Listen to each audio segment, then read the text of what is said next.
નમસ્કાર.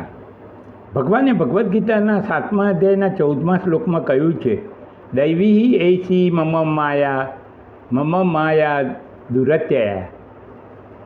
એટલે કે મારી આ દૈવી માયા ને પાર કરવી અતિ કઠિન છે. ભગવાન કઈ માયા વિશે કહી રહ્યા છે? કારણ કે માયાને તો આપણે જોતા નથી, માયા દેખાતી નથી, એ કોઈ વસ્તુ નથી. તો ભગવાન કઈ માયા વિશે કહી રહ્યા છે?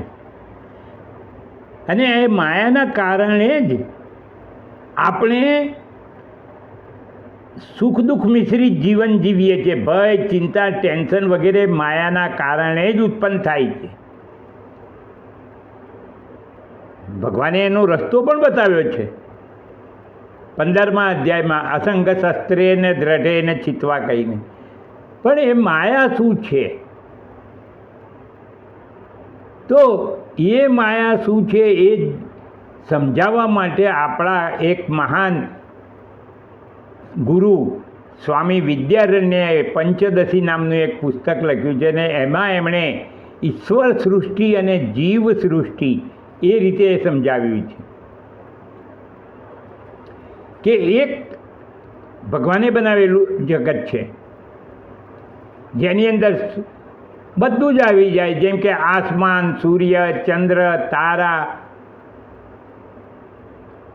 આકાશ, હવા, પાણી, નદીઓ, પર્વતો, વૃક્ષો,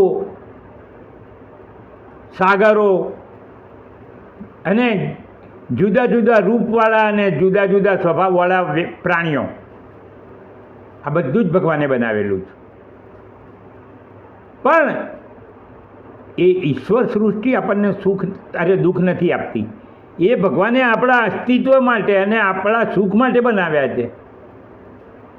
તો આપણને દુઃખ શાનાથી થાય છે? દુઃખ માયાથી આપણે આપણું પોતાનું એક આગવું જગત બનાવી દીધું છે, જેને જીવ જગત કહેવાય છે. એ જીવ જગતના કારણે આપણે જીવ જગતમાં ફસાઈ ગયા છીએ, અને એના કારણે આપણે દુઃખી, ટેન્શન, ભય વગેરેનો અહેસાસ થાય છે આપણને.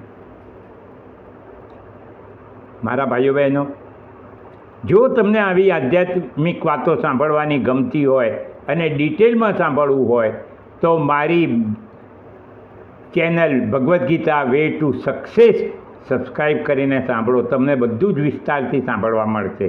નમસ્કાર.